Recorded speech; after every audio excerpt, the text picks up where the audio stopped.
He'll come find you. Now, gentlemen, before we get to the questions from our lovely audience, how have you been enjoying Comic Con Liverpool?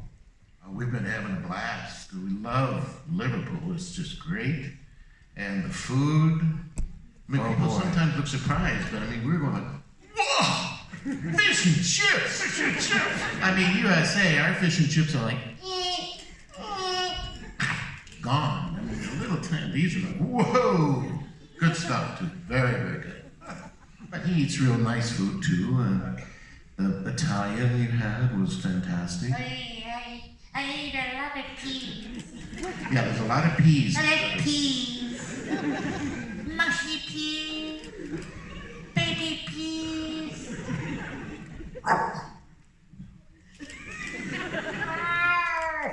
They love peas over there. They should.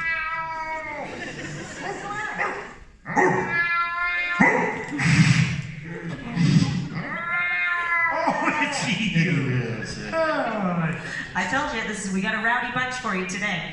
All right, if you have a question, please raise your hand, and Ben will come to you. We've got one right here on the left-hand side. Hiya.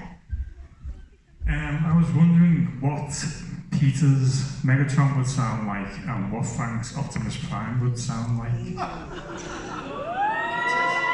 Can you repeat for us? Repeat the question for us? What would Peter's Megatron sound like, and what would Frank's Optimus Prime sound like? If you swapped your roles, basically. Peter's, I'm sorry. This, one of the really fun things about being here, for both of us, I'm speaking for Peter too, but we love the accents, and we love your accents. They're just fantastic. And the USA is like, but here it's like, and so many and so varied and beautiful. I mean, they're just wonderful. So I thought you said, what would Megatron's pizzas be like? But what would I be as Optimus Prime? Yeah. Well, this is tough. I have to go way down. I am here to protect the humans. Autobots! Autobots! Break out! Not so much. Look, if he's got this voice, how can I do that? If I do his voice, I'll hurt myself. It's beautiful. I have to do Megatron? Yes, of course. My name is Megatron.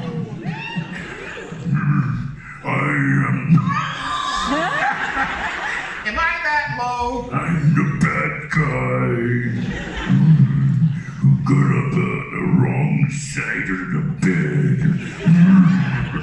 Oh, gee, that was bad. I think we better stick with what we each do, right? Thank you very much for that. Thank you. Great question. We've got a question over here on the left. Before I go to that question, can you do Megatron's pizzas?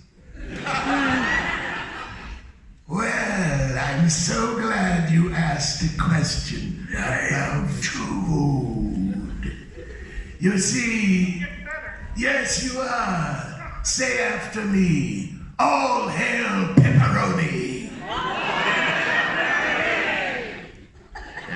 That's one of them. All hail sausage and mushrooms. You are true Decepticons. Thank you. Pizzas are everywhere.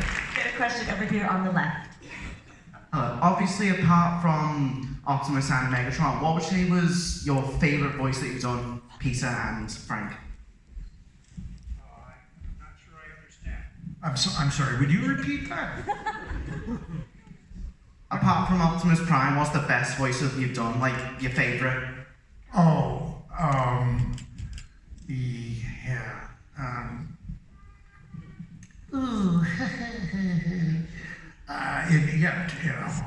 In Transformers? Oh, I'm making this difficult, aren't I? Oh, gee willikers. Come on, Prime. Let's kick some butt. Leaking lubricant. Oily stuff. Ironhide. Iron Eye, ladies and gentlemen.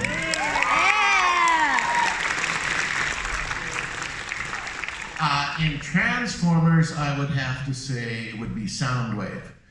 But Soundwave was actually, I guess it was called a vocoder that they used to modulate the voice so that it didn't sound like me. But it's still fun to do in that voice, as probably some of you know, because you guys are so smart. Was also the voice of Dr. Claw. It's very similar. So I would, Mr. Soundwave. Soundwave reporting Megatron. I see 2 Autobots in the hallway. Very good, Soundwave. Now where is Dr. Claw? I'm Dr. Claw too. It's a fun one to do. Get him to the publisher at the end. Pardon? I also kind of use that for the Cave of Wonders voice. Nice.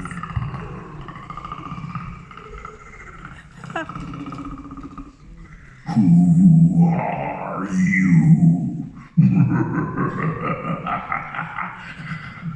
The Predator. Yeah!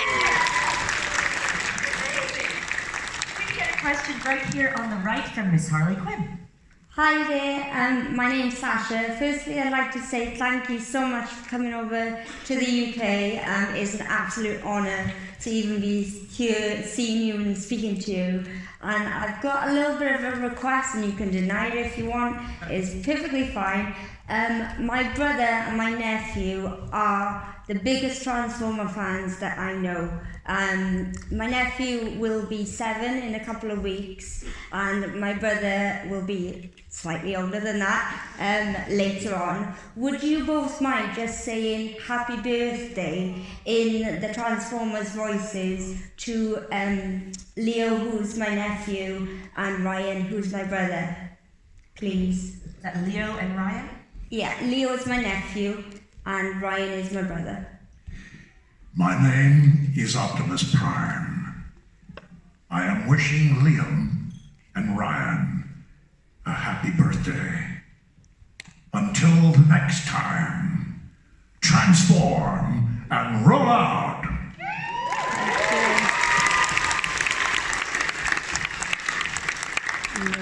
Hello, Liam and Ryan.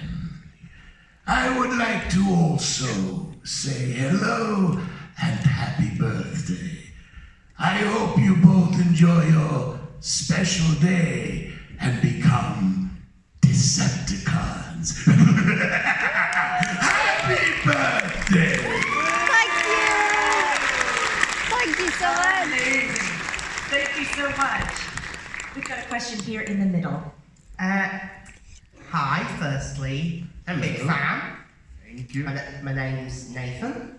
Hello, Nathan. And this is sort of in 2 parts. Firstly, this is one for Frank. Is it true that they talked to you about reprising your old Megatron for your Beast Wars, the brief cameo of G1 Megatron on the Golden Disc? And if so, why didn't that come to pass? Sorry. Oh, no. The Beast Wars came along at a time, I think that was right after we finished our G1 version. And I think they just wanted to try to go a different direction and see how that worked out. And then they came back to, I think we did some more of our G1 even after Beastmaster. But I think they just wanted to try and go a different direction and then come back to us. So I don't remember ever actually being asked to do Megatron for that particular iteration. I meant there's a scene in one of the Beast Wars episodes, I think it's the Agenda Part 2, where Megatron plays a recording of a fragment of the Golden Disc. Ah. And it's G1 Megatron, somebody told me that they wanted you back, but for whatever reason you weren't available, so it was Gary Chalk who did it. Oh, right. Well, if it involved singing, there's probably a reason I didn't do it. You've heard me sing. Yes. But no, I don't recall exactly what the story on that was, but that sounds pretty interesting. I would like to take a shot at that, yeah. But I'm a pretty bad singer. Also, this is for both of you. What would you say your least favourite Transformers voices were? You did a lot of voices in the original G1 cartoon. Which ones would you say were your least favourites to do? I have one. I have the one from 1986, where I have to die. I didn't enjoy that one. But I only had to wait another 20 odd or so years to do them again, so I had a good rest. Should have seen his face. True story. We're in reading the script, and because we've done so many of these, and normally the way we like to do it, most of the actors is for animation, is you just go into the studio and you get the script and you just do it as you get it. You know, you don't read it at home, even though sometimes they send it to you so that you could read it. But we don't, because the directors fiddle with you anyway and say, well, let's try this and do that. So we just go and we figure we'll read it and then, you know, ad lib or go with what we're going to do. So Peter and I are sitting next to each other and reading through the script and reading through the script, and I look over at Peter and all of a sudden his face is like, so Peter, what's the matter? And he's, well, you tell him. Hey, Frank, what page are you on? 26. Oh, and up here, go to 29. I'm getting wet. Can't be. Idiot. Whoa! Oh, look at this here. My last words. Yep, I don't come back. He's looking, and then he's thinking car payments. But he came back, and I'm sure glad he did. Question right in the center there. This is a question for both of you. Has there ever been a time where you've played a practical joke in any of the voices of the characters that you've done? Too many to recall. He's the king. I call Frank Welker the king, not only because he is the king of voices, but he is the king of pranks. He will do it all with sound effects. And just before you're about to make a reading, you're about to do a very important line, and he will do something only audible to the actor next to him. It could be a gnat, it could be a drip from a faucet, it could be a little electric motor. And you gear yourself up for a very serious line, and you're trying to be serious, and then he'll come up with,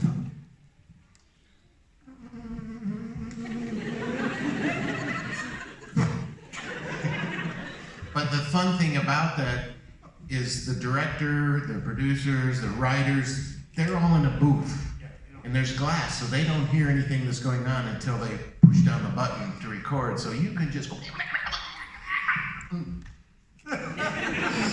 So Peter, when they would come back and they'd start to roll, I'd try to get it so that he's laughing just when they come back. So everybody else is perfect, ready to go, and Peter's going, get you in trouble. And the other thing about Peter is he loves drinking coffee. So one of my favorite things was, because coffee kind of stings when it comes out your nose. So if I could get him to laugh or cough or anything when he's drinking coffee, then And then for the next half hour, he's ruined, you know. So these are the kinds of things we professional actors do. Yes, so I hope that answered your question. We've got a question up here on the right, on this side. On the right. So one of my favourite stories that I've watched on YouTube was Peter explaining how the Optimus Prime voice came about. I was wondering how Megatron came about. Well, when we went into audition for these characters, and of course Peter's story is so incredible, and mine was just totally opposite, just kind of more nonsense, but the studio had put out all of the characters on the table, and which is my favorite thing, because I like to visually look at something and then usually a voice will come, you know. If a director says verbally, yes, in this particular shot, you actually think as though you were a tree, and the tree actually has a bit of knobbles on it and quirls, and beneath it has a fraternity, and you feel as though you're all swaying in the wind. I'm getting carried away. But when I look at it, it just immediately something comes. So when I was going through all these, and of course, the sign said, do you remember this, Peter? Sign on the wall says, pick 3. Because, you know, we've got a bunch of actors coming in and they're kind of in a hurry to get it done. So 3 for Peter and I so I put 7, 8, 9. So I got all these. But the one that I loved was Megatron, because he was like the lead, and there's enough of a story there that tells you what his background is and what's going on. So I play an awful lot of cats and dogs and furry creatures and dads and grandpas. I know, Daddy's working, but, you know, so it was kind of nice to have a chance to play a villain. And when I saw him, and he was big, and explained that he was the evil, and so blah, blah, blah, blah. But being robotic, I wanted to put some kind of scratchy sound, so it's a Cave of Wonders voice I used to do. Not the one in the film, but just these multiple voices. So it was like, I am a cave. I am many voices at once. They know, they can hear it. So I tried to put that in, fiddle with it a little bit. Thank you. I hope you don't have dinner plans. I'm not through yet. Welker, shorten it up. But then this old singer out of the USA had this big, deep voice, and I really love this voice. Gotta talk like this. Hey man, I love you, baby. I want you, baby. I need you, baby. And I kind of like the big sound. Get back to this a little bit and then think about evil. Yes, I am Megatron. Think about the pain. But then I could be the leader of the universe. That's my story. Yeah. It was a long, sorry, very long answer, but thank you. Amazing. We've got a question. No, please. A question right here on the left. That actually leads in quite nicely to what I want to ask. This is for Frank. One of the kind of types of voices you're very famous for is being like animal kind of sound effects. So like you've done tigers, you've done monkeys, you've done dogs, Scooby-Doo, obviously. Do you watch documentaries or try and mimic animal sound effects, or do you just kind of take stuff from memory?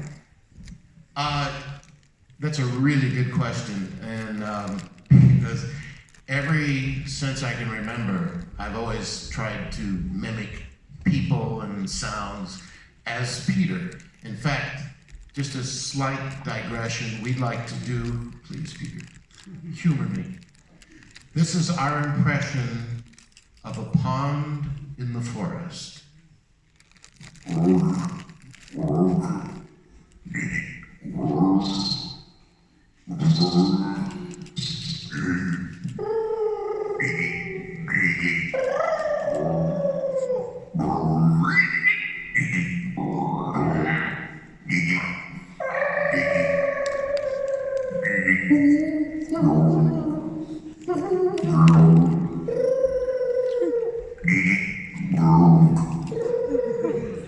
Excuse me, mate, are you going to eat that?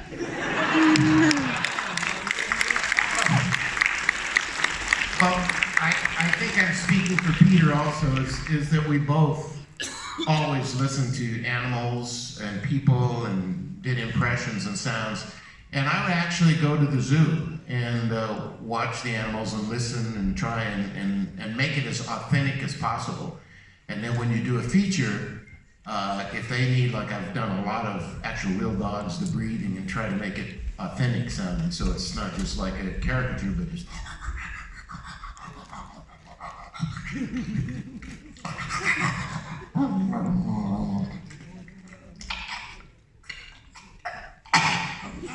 That's a fur ball.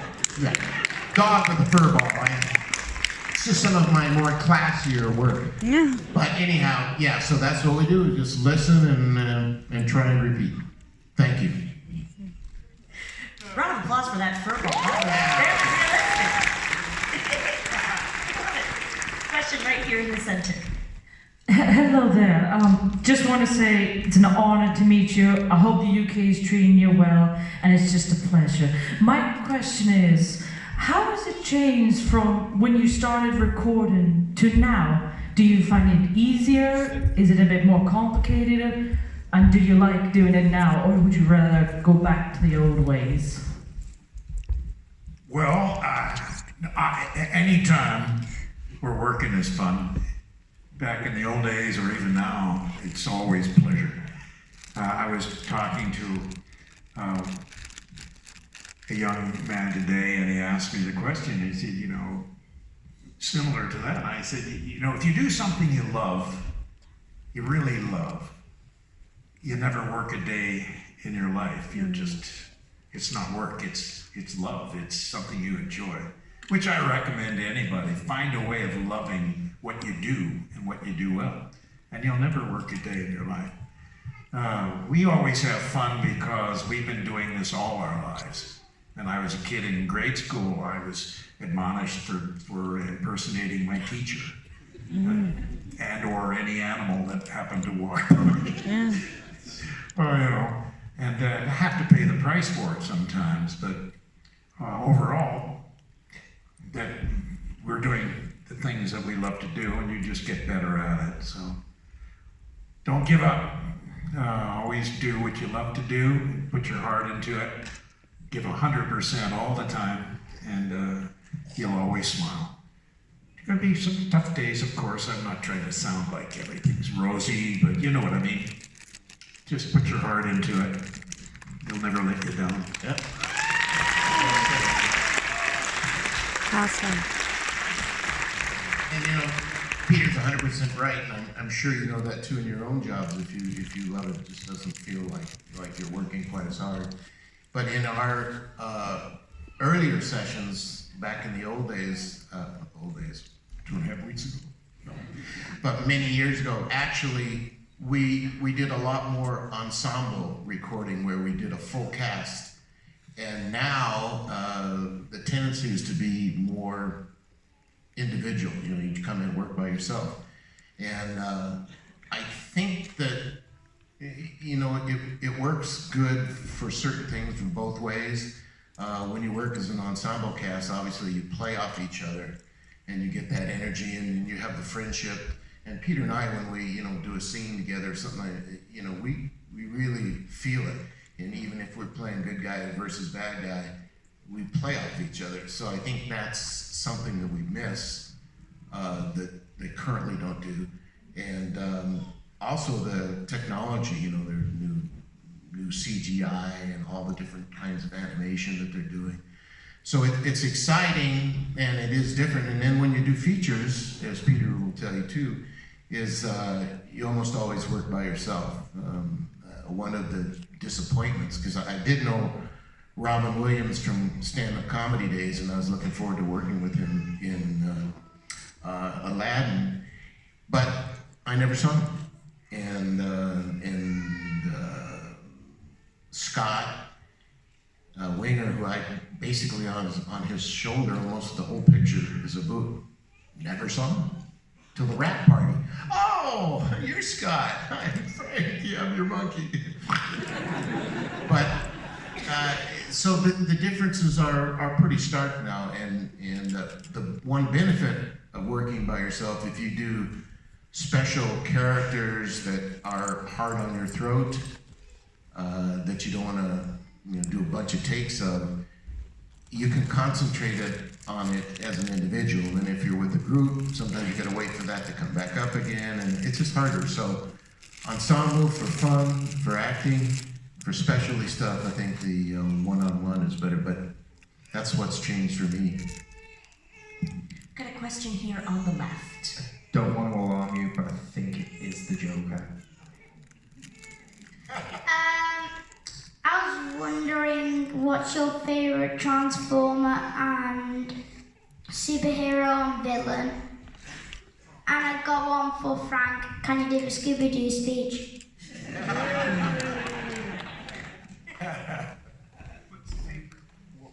Favorite Transformer? Well, I must say, thank you for the question. Optimus Prime. Yeah. Thanks.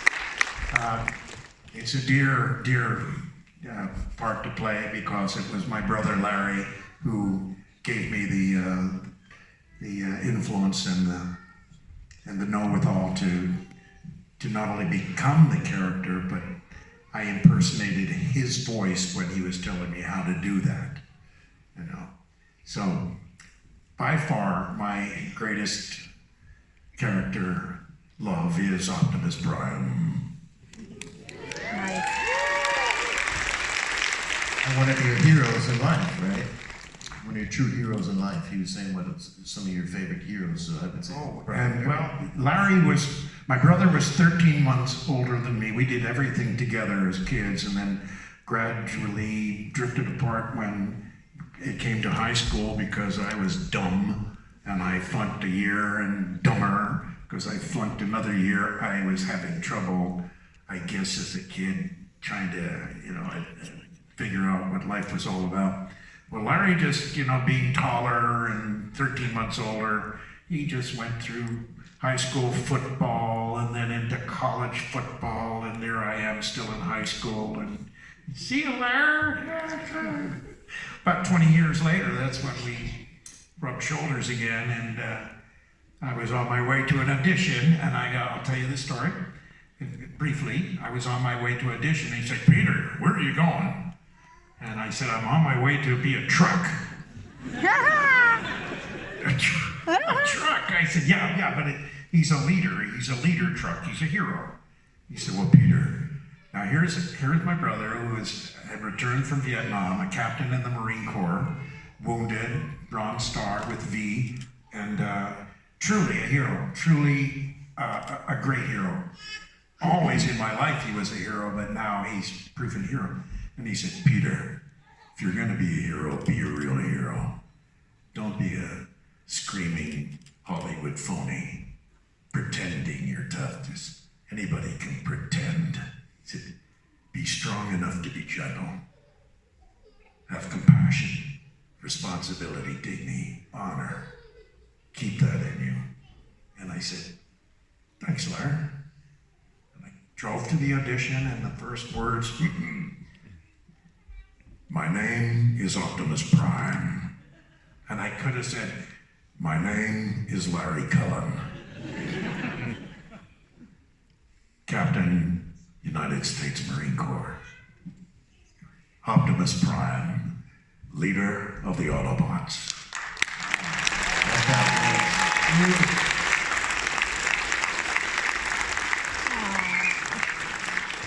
So good. I believe you were going to direct me as Scooby-Doo. So you want me to do a Scooby-Doo speech? Okay. Do you want Freddie Jones in the scene? Yeah. I love a good director. All right. Hey, Scoob, have you seen the Mystery Machine? No. But I gave you the keys. You and Shaggy were supposed to bring around here. We have a mystery to solve. We do? Yes. Where is Megatron's pizzas? Oh, yikes. We're going to be in trouble if Megatron finds out we lost his pizzas. You said it. You said it, Scooby-Doo.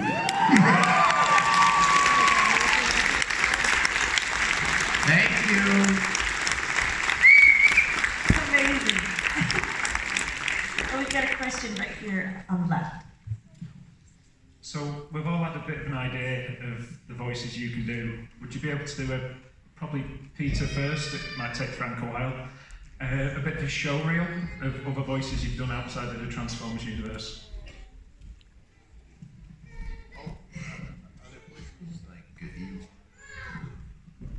Oh boy, thanks for noticing me.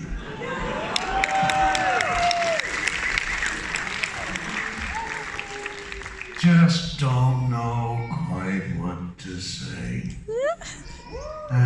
Except, you got any thistles?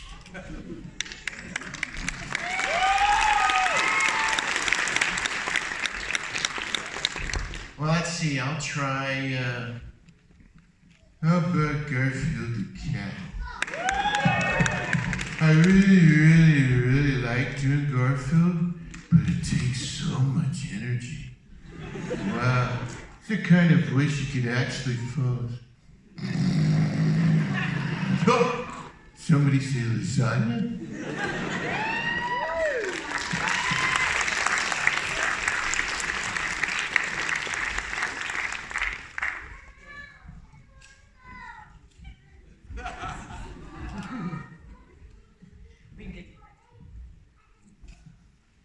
Let's see, who else do we have? Maybe you have some names of some of the characters that you would like for us to try. Nibbler. Nibbler.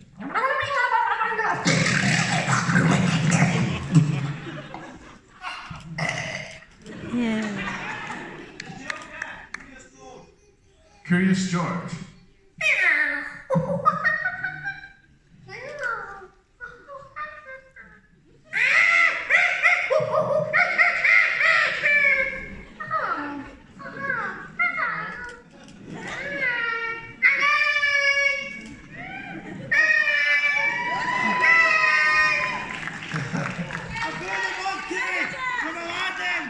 The monkey from Aladdin? Abu! Abu.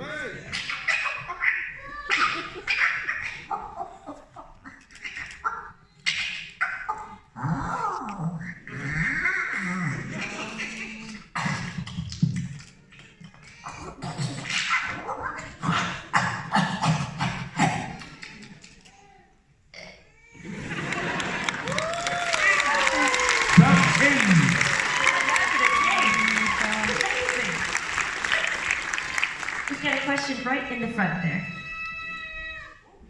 I'm throwing my voice.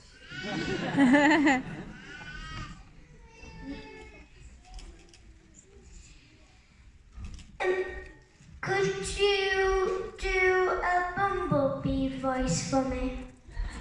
Aww. Don't think we can, really.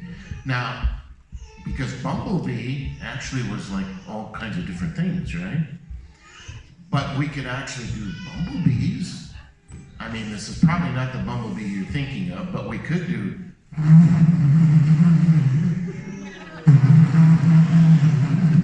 That's a disappointment, I'm sorry. But Bumblebee was actually sound effects, so we didn't do that. You know, do you know a famous female chef, a cook, a chef, a female? Hi, yeah. Do you know Julia Childs? Yeah. You do? Well, she just happens to have a wonderful dish that she made for me this afternoon, and I love you to hear from Julia herself how she could cook that. Well, I like to use a lot of butter. And if you put it in the pan, Yes, of course, in the pan, yeah. then you need to put a little more butter. More butter. Yeah, I like to use a lot of butter. Oui, je pense, oui.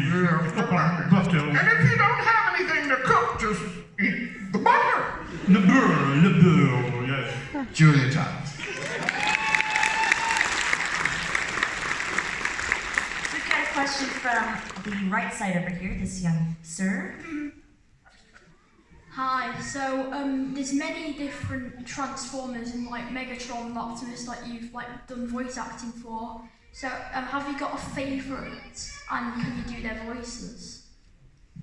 You know, I had one that I don't get many requests for, Mirage. But Mirage was actually an Autobot, so I kind of switched sides, but we're Transformers, so we can do that, right? And Mirage, I liked doing because it was kind of I wish I was throwing, but yeah, she's like, How long did you get in the Mom? But Mirage was kind of a Gregory Peck voice, and Gregory Peck sounded like, Hello, this is Gregory Peck. I'd like to take this opportunity to turn into Mirage. So Mirage is kind of like this. We will do the best we can, Chief. Optimus Prime has ordered us to move. Roll out. Well, you know, there's one kind of a cowboy that doesn't sound like him. John Wayne. Well, you see John Wayne, you gotta see Walter Benning. Well, Walter, why don't we tell the folks just exactly what it does sound like? Well, all right, I'm gonna let you start because I ain't got nothing to say. Well, thanks, Walter. Walter Brennan, ladies and gentlemen. John Wayne. We've got time for maybe one or two more questions at most, and we've got one right here on the right. Oh, here. If you, because you've been doing voices for a while. 50 years is a while? Like, if you weren't doing them, what would your job be? I'd be a brain surgeon.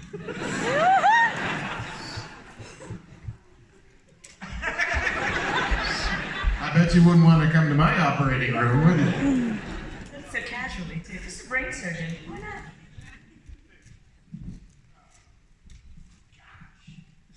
I'd probably be a farmer.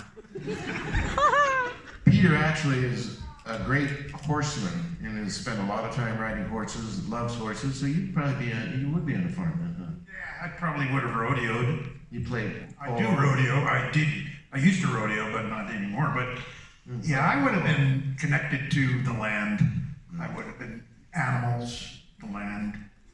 Yeah, and girls.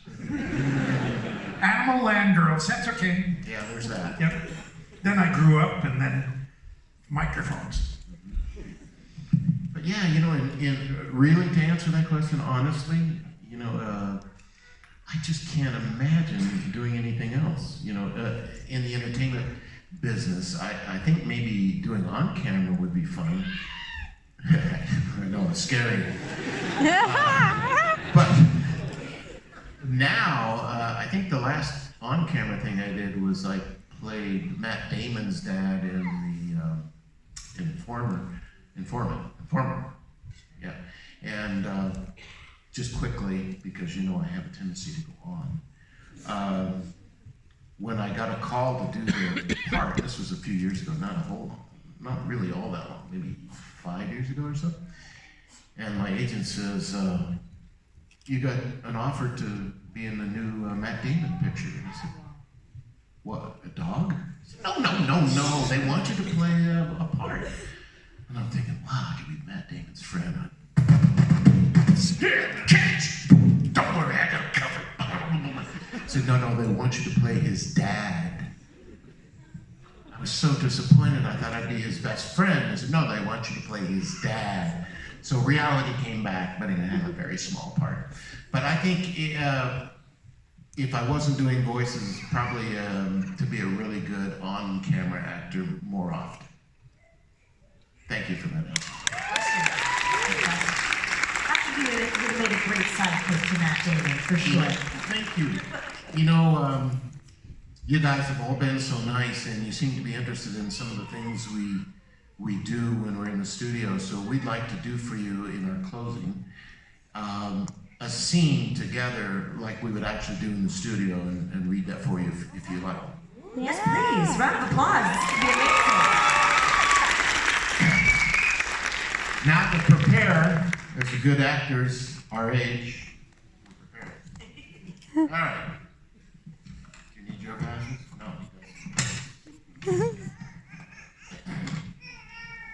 So, here we stand, leaders of the Autobots and Decepticons.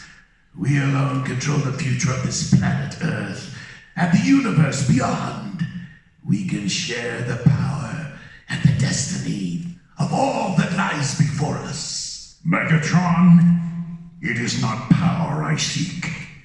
I wish only to protect this planet, and I want no harm to come to these humans. You fool! Why throw away your life so recklessly? With Energon from the Earth and our troops, we can rebuild Cybertron and control the galaxy. The entire universe awaits us! I will not endanger the Earth or its humans. Cybertron has shown us what devastation comes from greed and power.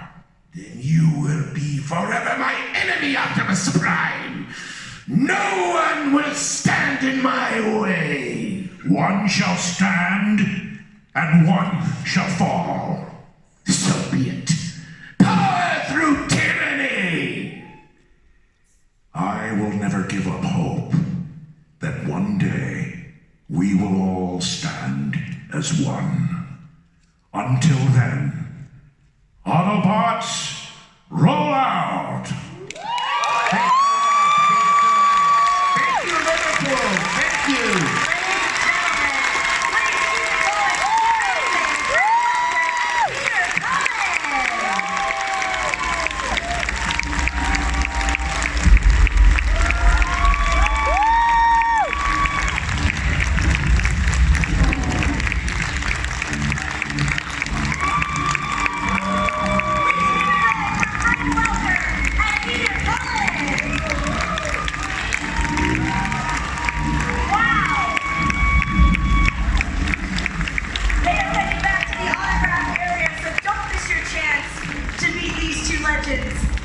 Wow, that's